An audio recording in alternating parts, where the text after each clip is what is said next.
Figure 4 Radio. Lock it in. Lock it in. Lock it in. Lock it in. Lock it in. Figure 4 Radio. Hello everyone, welcome to Figure 4 Radio. It's the Mastermind Ollie Spring, joined by Luke-O-Mac. Hello! And we are continuing today with our ECW run. We've done Hardcore Heaven 95. Yep, that was the last one. November to Remember was the 95. last one, wasn't it? Yep. We are now up to ECW Cyber Slam 1996. I say we're going through every single ECW pay-per-view that is currently on the WWE Network. Not sponsored by them. Maybe should be. Vince, throw us some money our way. Yeah, he doesn't throw money away to his wrestlers, let alone to us. Come on. That's true. The first two slow starts. Yeah, they were. I think the second one was slightly better than the first. So Hardcore November to Remember, was better than Hardcore Heaven. Was it Hardcore Heaven? November to Remember was the second one. Yeah, so better than Hardcore Heaven. Yeah.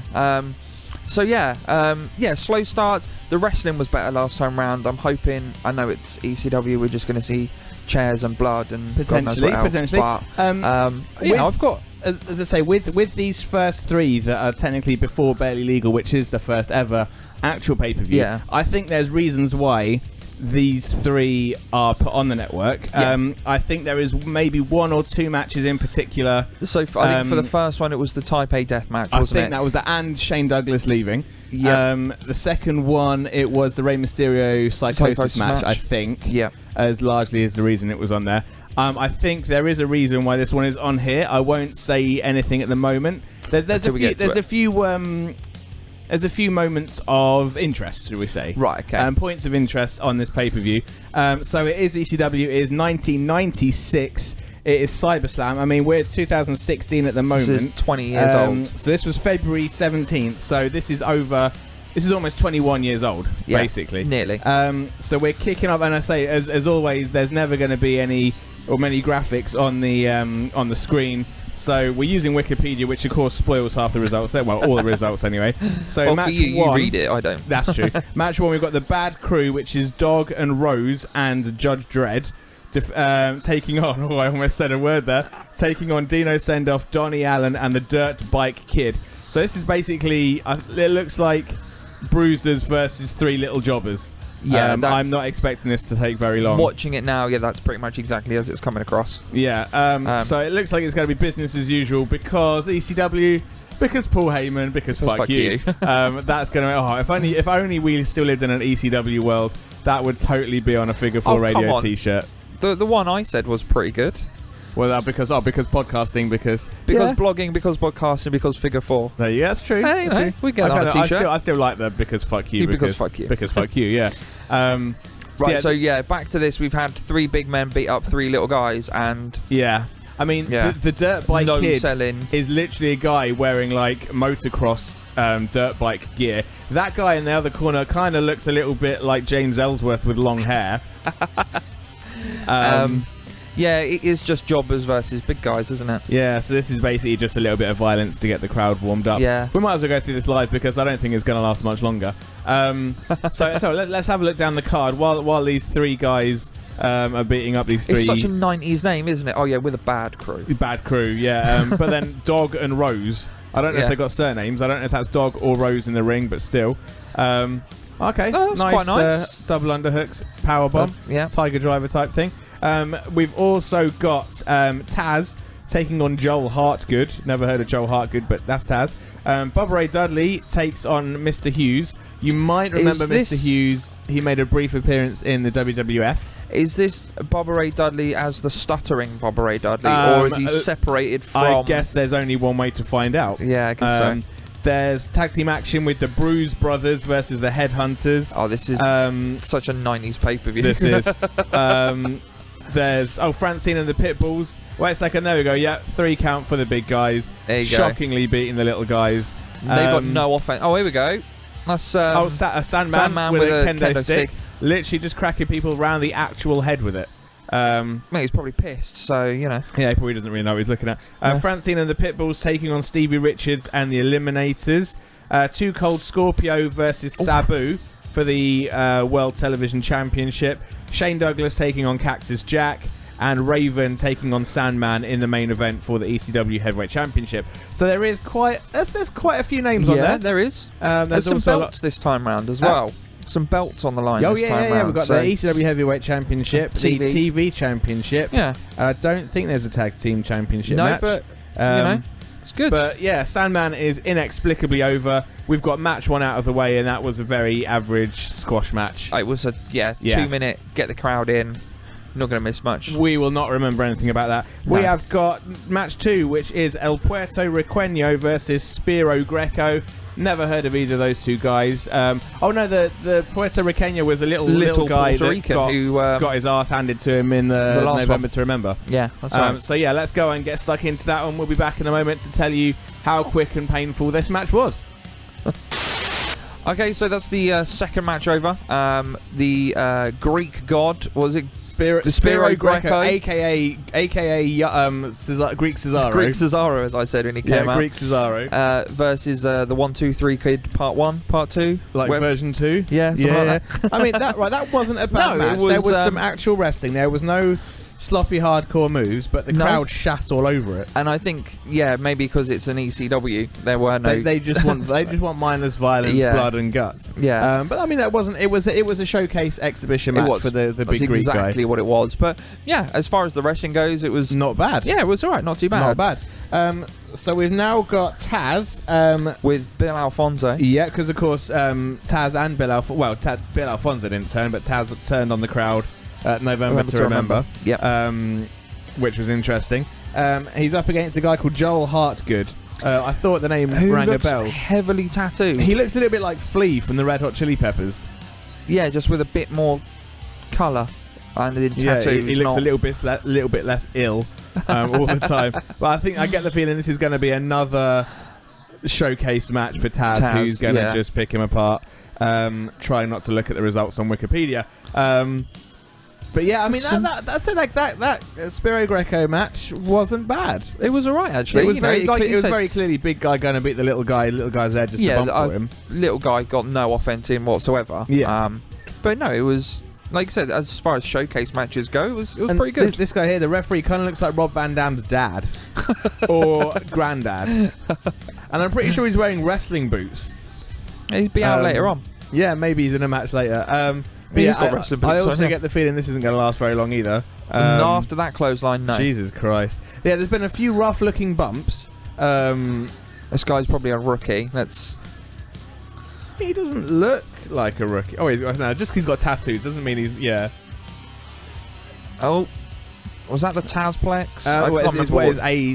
It was that one where he kind of hooks you in like a almost triangle choke. Yeah. Throws you overhead without like hooking anything below your armpits. Yeah. That's impressive. I mean, Taz was a fucking beast. Oh, he was before he got hurt. He was very good.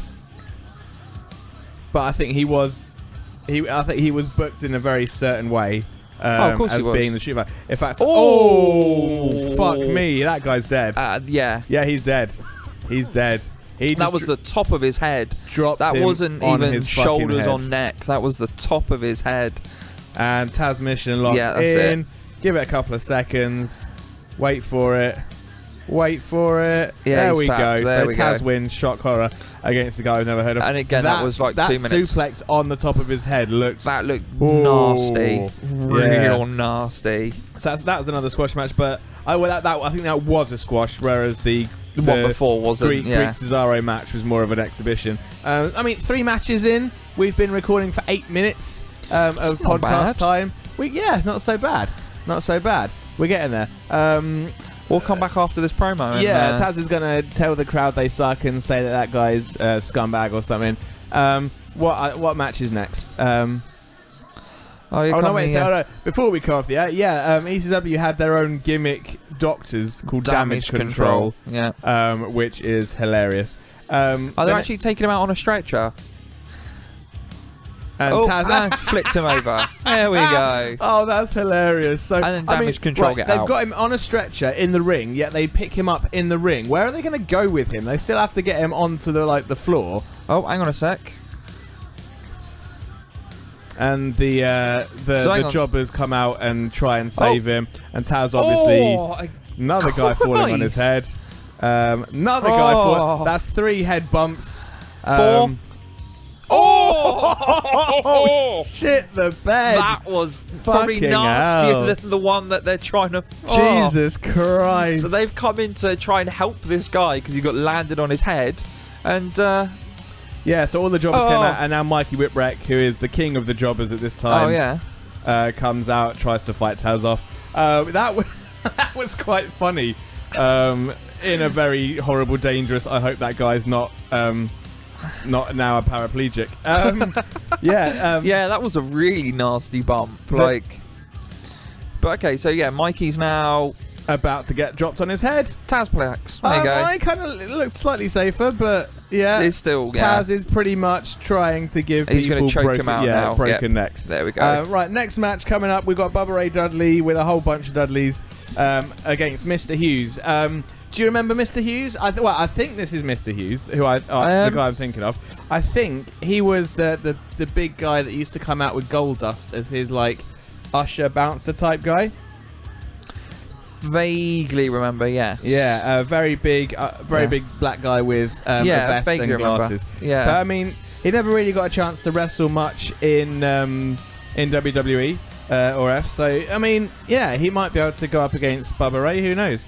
And then after that, we've got the Bruise Brothers and the Headhunters. But Joey Styles has got a microphone in the ring. This could take a while. Should we come back in a minute? Yeah, we'll come back in a minute. And just as we thought we were going to get rolling with some matches, Bubba Ray wins in seconds. Yeah, with what is possibly the worst top rope splash? Worse than that Sandman one? Okay, so he kind of fell off the top rope. It's up there in the top couple of worst. Yeah, so the end there was just we can't really talk about it. It was a 30-second squash match. Yeah. I have no idea what the point was. All 5 of the Dudleys came out, and then that was it. It was done. So this match that we're now getting into... Well, hang on a second. We're not going to go what happened before that? Oh, sorry, yeah, of course, yeah. Brian Pillman. Pillman was there. On the weirdest... He tried to get his cock out in the ring. Was told that wasn't part of the deal. Got arrested by a BDSM Nazi-looking person. Part of the Gestapo, yeah. Yeah. It was... it was strange. It was another way. It was kind of like Shane Douglas's one at Hardcore Heaven. But then Shane Douglas then ended up just sitting in the middle of the ring. Yeah. It was saying, weird. No one's wrestling until, he's gone, and then the police just pulled him out through the crowd. It was a bit strange, but it's been an odd 20 minutes of TV. It was, yeah. Although literally just like maybe half an hour before you got round today, I had just finished watching the 50 most OMG moments of ECW, and that was in there. So as soon as the lights went out, I did kind of know what was happening. Fair enough. But yeah, so that was 36 seconds of Bubba Ray Dudley with Big Dick, Dancing with Dudley, Sign Guy Dudley, Chubby Dudley, TW Dudley, I think they said as well. On a Dudley hobby horse. Yeah, on a hobby horse. But we've got a tag team match coming up. The Bruise Brothers, who I don't think I've ever heard of. And the Headhunters, who I don't think I've ever heard of. But let's just have a little look on Mastermindopedia. The Headhunters were just Headhunter A, Headhunter B. Oh, okay. To me, that's a little bit jobber and jobber. Yeah, I mean that's it's a bit degrading when you literally don't even have a name. But looks like they're legit brothers.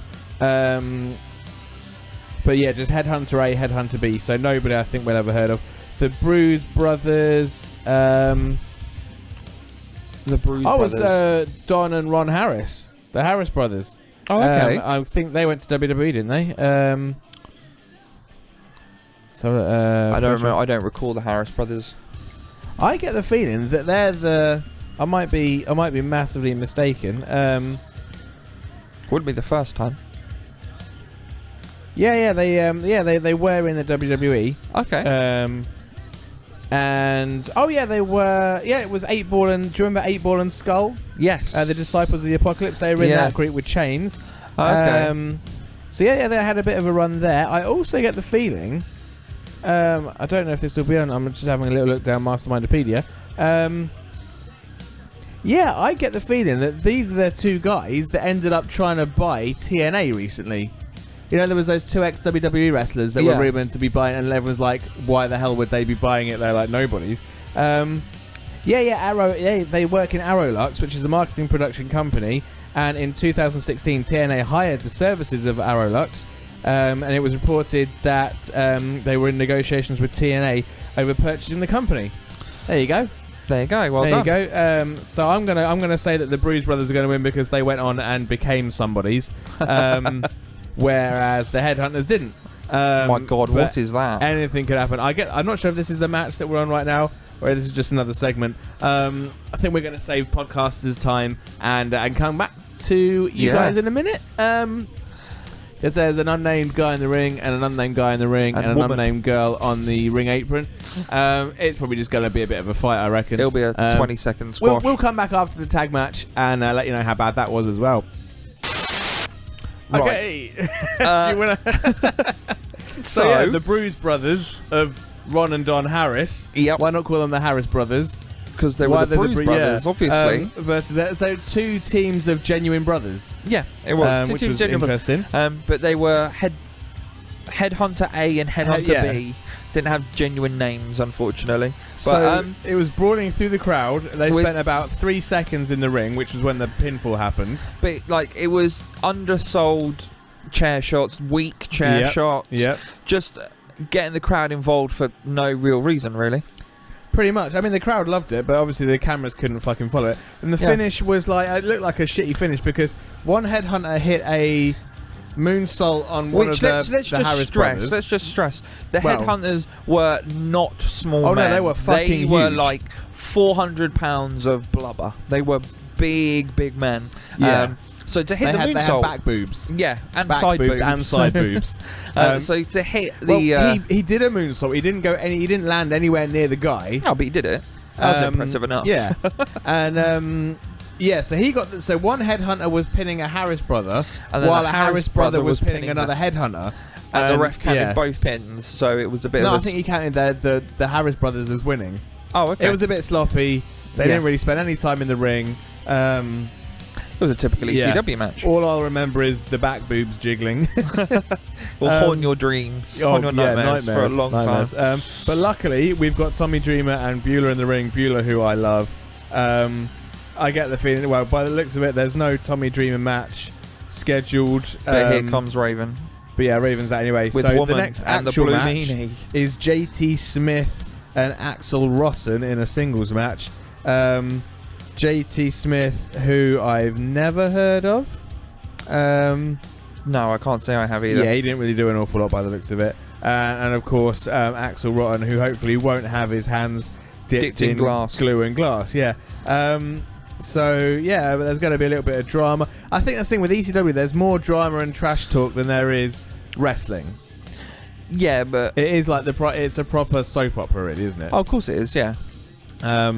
Yeah, so in fact, let's not talk anymore about the blue meanie and his belly hanging out. Well, his lovely little boob tube. Oh, disgusting. Yeah, on that note, let's skip forward a little bit. Yeah. No, mate, you're not clever. That was the shittest finish to any match. Best botch ever. What the fuck was he even trying? So, JT Smith, who's apparently Italian. Oh, apparently so, yeah. Has nothing Italian about him. Climbed the ropes with a chair, stood to on the top rope, and just fell off. Didn't even jump or anything, just fell off. fell off. And then got up and just smacked Axel with a chair, and that's it. I mean, we've seen how many chair shots. Here we go. He's going to fall off again. So he's going again. Oh, he was trying to do... Oh, I see. That's what he was trying to do, a moonsault with the chair. But he made himself look like a right dick instead. You look like an absolute tool, you jackass. No wonder he never made it anywhere. No, exactly. No wonder we've never heard of him. With a botch like that, though, that's got to be top of the list, that was potentially the best botch I've ever seen on ECW. That was absolutely brilliant. And we've seen some good botches already this pay-per-view, let alone... or dangerous botches, like people falling on the backs of their head. Yeah, that was 6.5 minutes of nothing, really. Yeah. Yeah, that was a bit shit. But, however, next up, we have got the Pitbulls with Francine taking on the Eliminators with Stevie Richards. I get the feeling we're going to get a lot of Pitbulls versus Eliminators matches in this series of podcasts. Well, the Pitbulls have been in every one so far. They've been the staple of... pretty much. And then the Eliminators, Perry Saturn and Cronus were quite good. Yeah, I think this could be a good one. Yeah, to be fair, their last match actually was pretty good. But then the third person in each match is Francine and Stevie Richards for each team. So Dancing Stevie Richards. Yeah, basically going one-on-one with Francine. There's more random filler fluff brawling in the ring.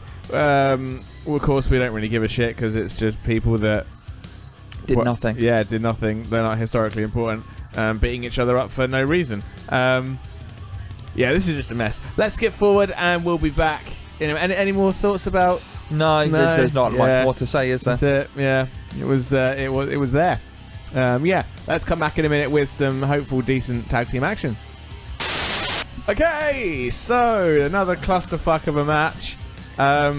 Eliminators and Pitbulls, dog collar chain shit match. Yeah, that was. It was horrible. Let's face it. 14 minutes. It felt like half an hour. I think I said to you during it, we've been watching this for days. Yeah, we're like on. An hour and 20 minutes into the actual pay-per-view, and we feel like we've been here forever. Yeah. I can't tell who's like on side with it. This is just a fucking mess. I think the thing is with ECW, there is no clear heel or face because everyone gets booed or cheered regardless of who they are. It's what they do, and it just doesn't tell a good story. And this is just all a fucking mess. I'm so confused. It's like Francine's cowering from everybody. Francine got the fucking win. She ate a super kick. Then she ate what looked like a spear from her own. Just confused as fuck. And she ate all three of them backstage and then came out.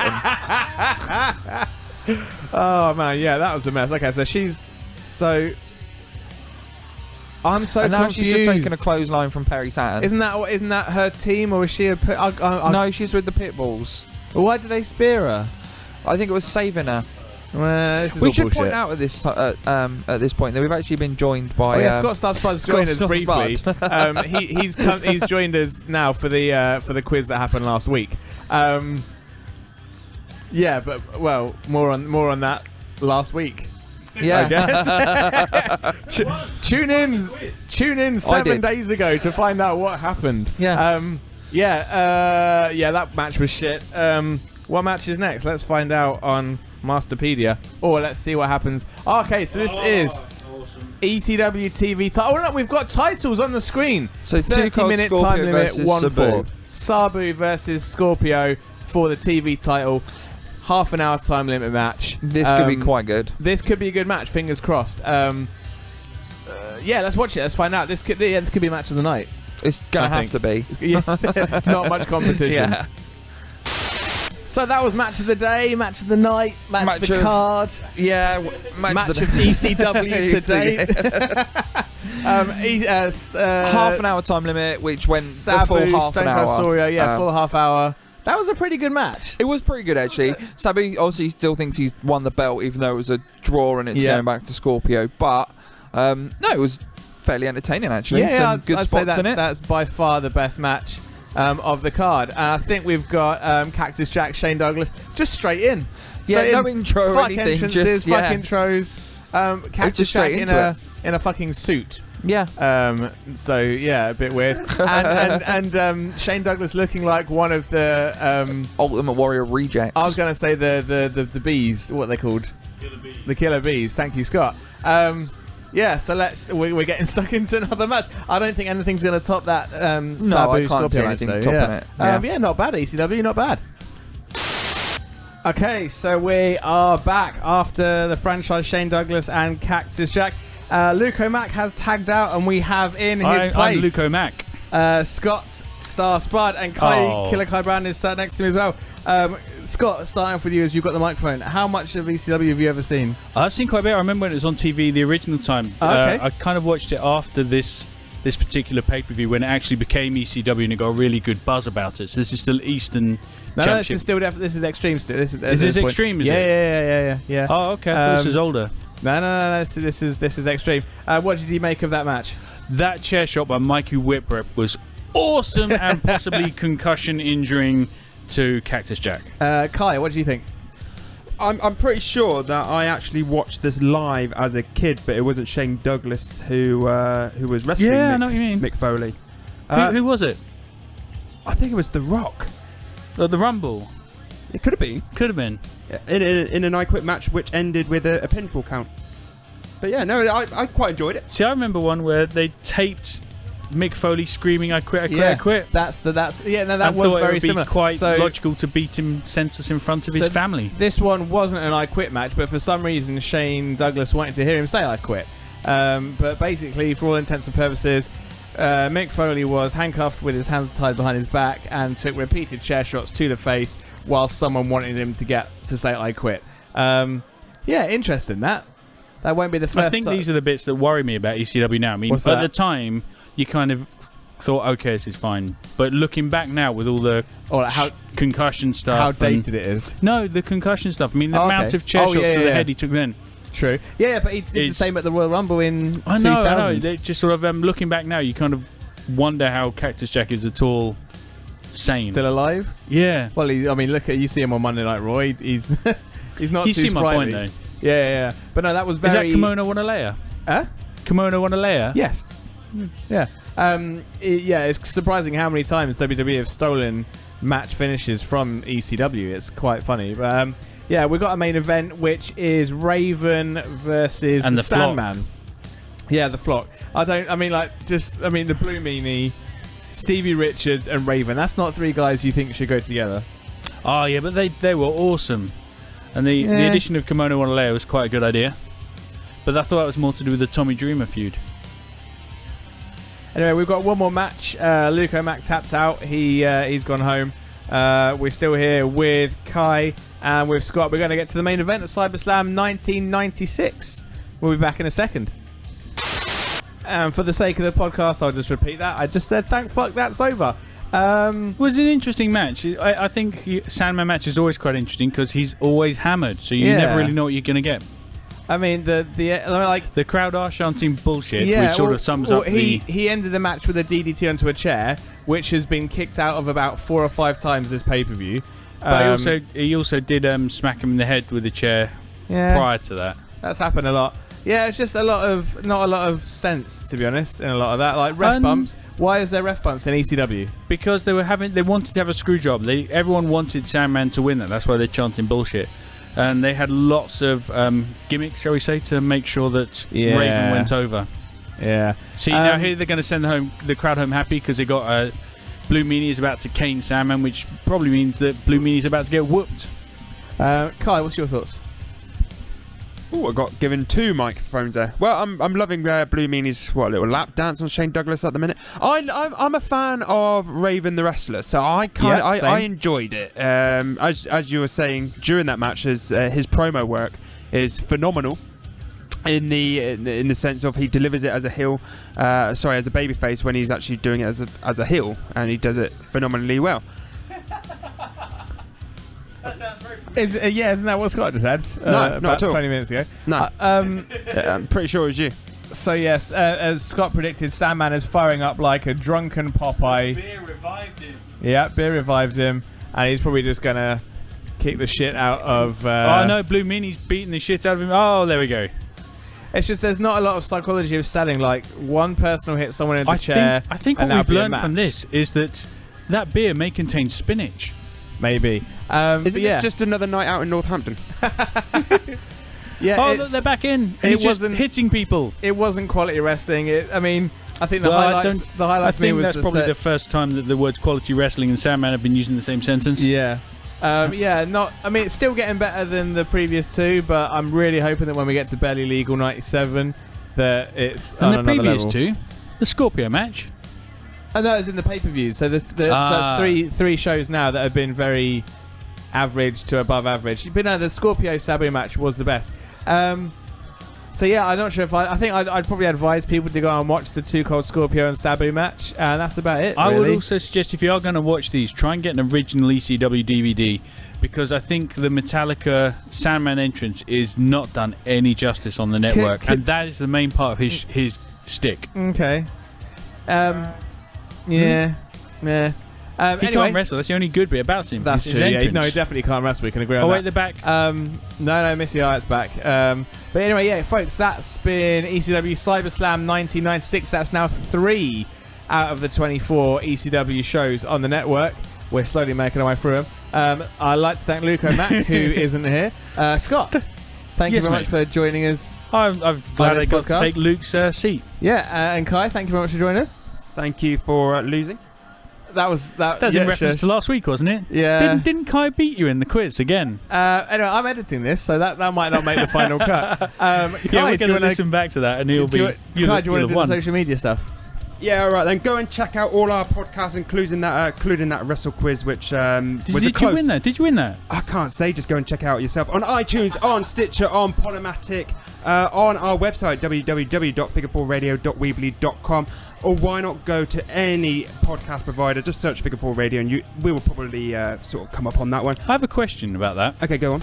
If they're listening to this podcast, won't they've already downloaded it? Yeah, but they might be listening at a friend's house and thinking, hang on a minute, I might want to go and listen to it. So maybe myself. people should tell a friend where they could hear it. Why not? And you can tell a friend to also go onto our Facebook page, which is facebook.com/Figure4 Radio, on Twitter, on Instagram at Figure 4 Radio. Yeah. And why not check out some videos? It's youtube.com/F4TV. It's like you've never left. Yeah. So thanks very much for listening. We'll be back next week on Figure 4 Radio with potentially another ECW review for you. Until then, we'll see you then. Bye. Cock. Figure 4 Radio.